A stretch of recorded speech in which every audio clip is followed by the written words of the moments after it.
Welcome to the Cabral Concept, where board-certified Doctor of Naturopathy, Dr. Stephen Cabral, shares with you exactly how you can reverse aging, take back your health, and live a life full of energy and passion, with new 20-minute episodes every single day to keep you healthy and engaged. Now, here's your host, Dr. Stephen Cabral. Welcome back, everybody. We're here, brand new Cabral Concept, episode 2783. Today's topic is, what is healthier, chocolate versus coffee? Now, this is really interesting because we've been doing so much work and so many shows on the brain. Today is not about the brain, but both of these have been shown to be highly beneficial for producing brain-derived neurotropic factor. Basically, the proteins, the molecules that you need inside of the brain to keep you young, not just in body, but in mind as well. But when people like to look at foods, they like to put them against each other in terms of competition. Someone asked me the other day, again, all these podcasts, all these shows, these episodes are always community driven. So if you have a question, feel free to leave it in the comments below. I love being able to turn these into topics. But someone asked me, okay, we've got all these top foods to produce more brain-derived neurotropic factor. Which one's better? Is it coffee or is it chocolate? To which I always answer, why can't you do both? But they said, okay, if you can only do one. I said, it's interesting. Why don't I do this? I'm going to look up the specific research, and I gave you actually what was the most powerful for brain-derived neurotropic factor. I'll link up that show if you'd like. But what I want to do today is actually give you what's healthier overall for your diet, not just for the brain, but the body as well. So I looked at this from a few different frameworks. One is, what does the research say in terms of what is it good for, right? Like, what's chocolate good for? What's coffee good for? Then I looked at it in terms of its nutrient profile, and then I looked at it in terms of its antioxidants, all right? So that's what I want to share with you here today. Hopefully it'll be a fun show. I'd love to be able to break these things down. And by the end of the show, you'll certainly know, which one might be better for you, because I think there is a best depending on the individual. So the biggest thing is this, we want to understand is that when we look at coffee consumption, there's actually a ton of research behind it in terms of reducing Alzheimer's disease, reducing dementia, reducing type 2 diabetes, reducing cardiovascular disease, and reducing high blood pressure. Okay, so I just named 4 of the 5 leading causes of mortality. 4 of the 5. The only one I didn't name was cancer. And that's because it's really tough to tie, a specific food to that. We know we have that with brightly colored fruits and vegetables. Coffee may be part of that. It may not. So I actually don't want to put that in here today. So how does coffee work? Well, coffee has very powerful antioxidants called flavonoids. We'll be getting to those in a moment. It also contains something called chlorogenic acids. Again, we'll talk about those in just a bit. But it has a nutritional profile that's very interesting. So that's what I want to move into next. But before we do, I want to share with you that chocolate in its own right has been shown to be good for cardiovascular-based disease, may improve brain function, neurovascular or neurological function. And it is actually, which is interesting because there's actually calories in it, has been shown to help with blood sugar regulation as well. So does it have the same research as coffee? Not the same, but it's getting there. Now, one of the reasons why chocolate does not have the same research as coffee is that there are far more variations in chocolate. So there are milk chocolates that contain anywhere from like 10% to 50% of chocolate. And then the rest of it is milk solids. Maybe I'll do that for a Friday review, actually, what's in chocolate. I just did a fun one last week, but I'll give you a quick recap of what might be contained in that milk chocolate. So milk powder, typically some type of sugar or cane sugar, some vanilla extract or other items like that. So let's just say it's like a 50-50 milk chocolate. Okay, 50% is essentially milk and sugar. And then 50% is cacao, chocolate liqueur, etc. Okay? So cacao butter, chocolate liqueur, your chocolates, and then you've got 50% milk and sugar. Okay. And when we look now at a 70% bar or a 90% bar, what do we have? Well, we might still have the milk, right? And maybe not, but we could still have that. But at least now we have 70% coming from chocolate, right? That's the difference. So instead of 50% milk and sugar, well, it's 70% chocolate and then 30% milk and sugar. Now, there are obviously healthier variations where there's no milk, and now we start to move into just dark chocolates, okay? The dark chocolates typically aren't going to have milk, but some people do add oat milk or other things like that. But honestly, it's usually just sugar, maybe a vanilla extract or some type of flavor, vanilla bean, and then it's 70, 80, 90% dark. And those are where you're going to get much more of your benefits. So what the studies really need to do is to say we want to look at dark chocolate, maybe 70%, which a lot of people like. Once you start to get to 80, 82, 85, it just becomes more bitter. And the reason it becomes more bitter, hopefully this is becoming actually more clear, is that it's just essentially more pure chocolate. Pure chocolate from cacao beans is bitter. The only way that you make it less bitter is you dilute it with sugar and milk or milk, right? So the less sugar you have, because you have more chocolate, the more bitter it is. So it's at least something to take into consideration. And the higher the chocolate, the more powerful your results will be. Okay, so let's now take a little bit look at the nutrition-based profile, which I think is important to look at too, because whenever you're looking at two different foods, you can look at it as, well, a drinking hot chocolate if you want, versus a coffee. And you can make them both a liquid if you want to look at it as kind of a one-to-one. So I'm going to take you through it. Okay, so for every we're doing it on a low end, 1.4 grams. Like if we look at saturated fat. So we'll look at 1 cup, let's say, of drinking chocolate versus 1 cup of coffee. All right. So not much saturated fat in the chocolate, but there'll be a couple grams, 2, maybe 3 grams, depending on how many squares you put in.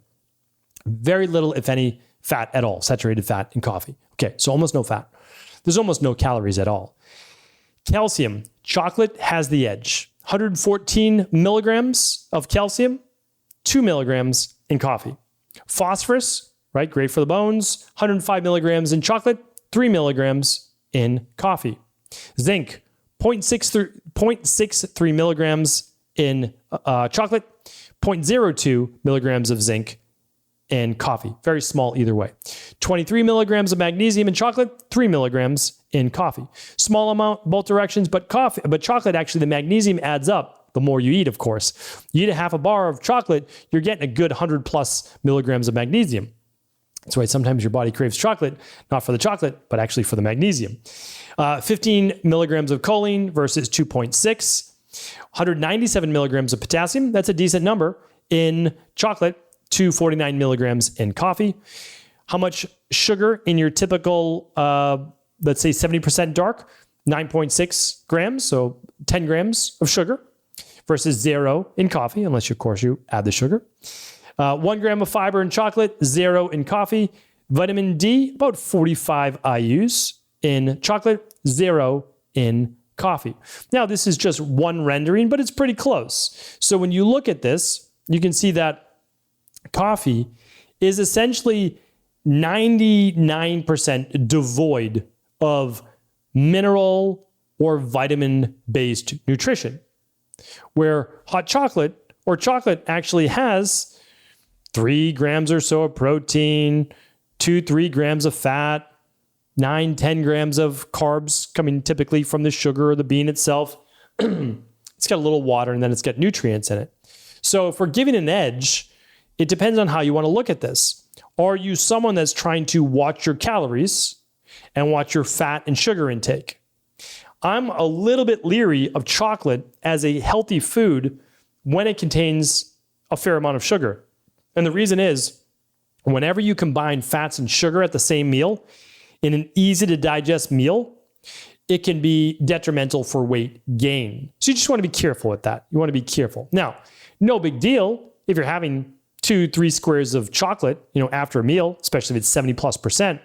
But it's when you're eating half a bar or more, which could contain 15 plus grams of fat, another 20 plus grams of sugar, that can be a real issue in terms of, in my opinion, but I've seen this obviously play out in practice, in terms of overall health, potentially weight gain, diabetes, etc. You're not going to get that with coffee unless you add, of course, milk and sugar. So it depends on how you're taking your coffee. So they can be totally equal if you're adding milk and sugar.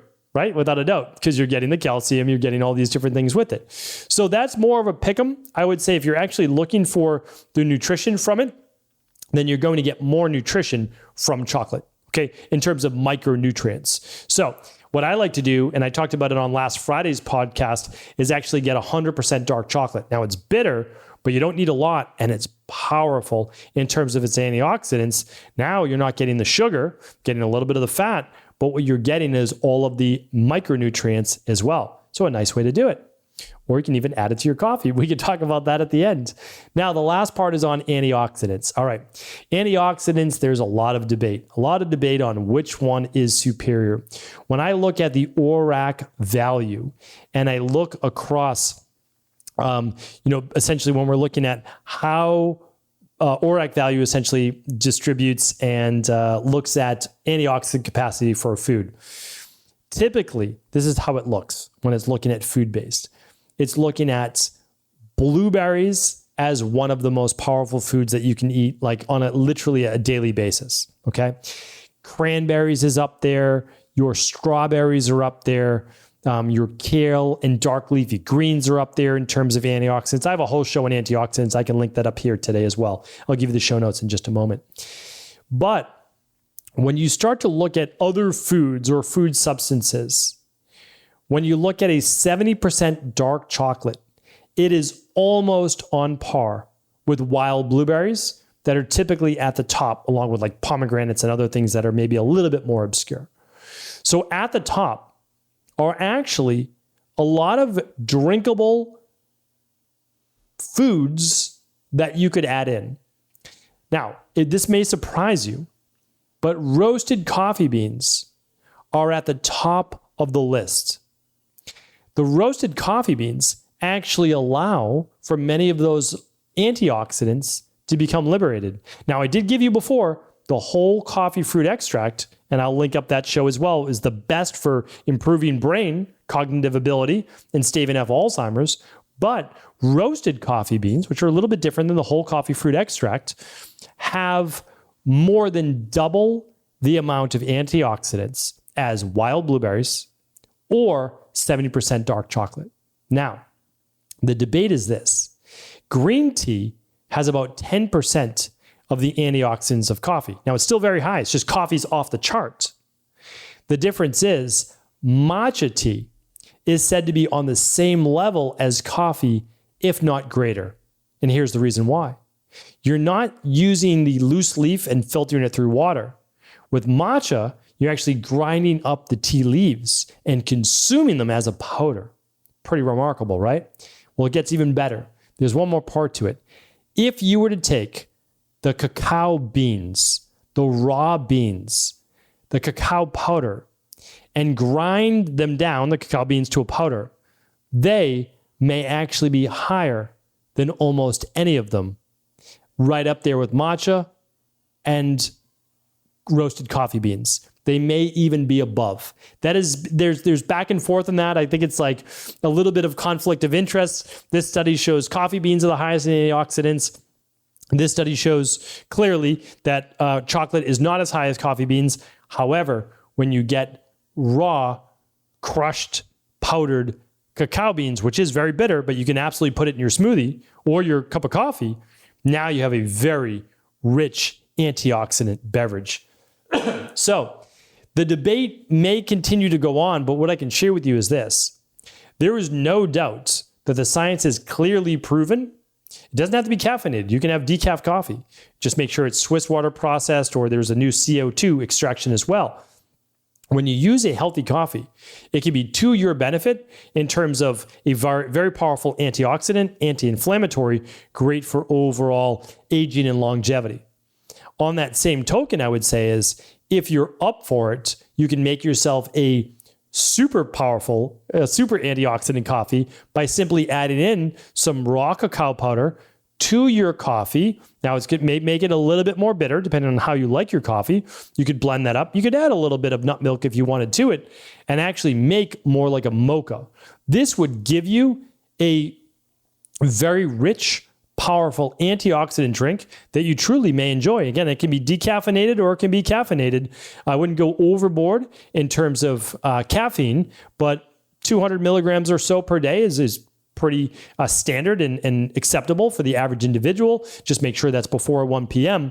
And then you don't have to have the debates. So I'll let you decide what is healthier, chocolate or coffee. I would love to let you leave your comment below. Tell me why, based on current research with all the different benefits of coffee, or the research on the nutritional based profile of coffee versus chocolate, how you would use it, and then the antioxidant based capacity. Let me know below whether you would even consume 100% chocolate coffee or chocolate in the first place, and then maybe even test it out in your coffee as well. All right, I've got lots of shows for you to link up to and listen to today. Head on over to StephenCabral.com/2783, and I will link up the previous shows on the number one nutrient for boosting brain power, as well as the additional shows that I spoke about on today's. Take care, everybody. I'll be back tomorrow talking about new legal testosterone boosting supplements and if they may be right for you. Are you ready to heal yourself and then go on to heal others? If so, the Integrative Health Practitioner Institute can help you discover proven functional medicine protocols that blend the best of 7 different healing disciplines from around the world. I personally share with you the exact handouts and protocols I use in my private practice that enable people to get well, lose the weight, and live longer, stronger. I want to pass this information on to the next generation of health coaches, and that is exactly why I created IHP. We are the future of the health coaching industry, and the skills and knowledge you will learn will make you an in-demand certified health coach anywhere in the world. Although we have many medical professionals taking the IHP certifications, no experience is necessary, and half our members have no previous health certifications. At the Integrative Health Practitioner Institute, our motto is a health coach in every home. Our goal is that you take this knowledge and then share it with family, friends, loved ones, your community, or in a practice where you create a career you love and can be proud of. The global IHP community is filled with some of the most kind and caring people in the world, and we can't wait to welcome you into our world soon. For more information or to set up a discovery call with one of our IHP Health Coach graduates, simply head over to integrativehealthpractitioner.org.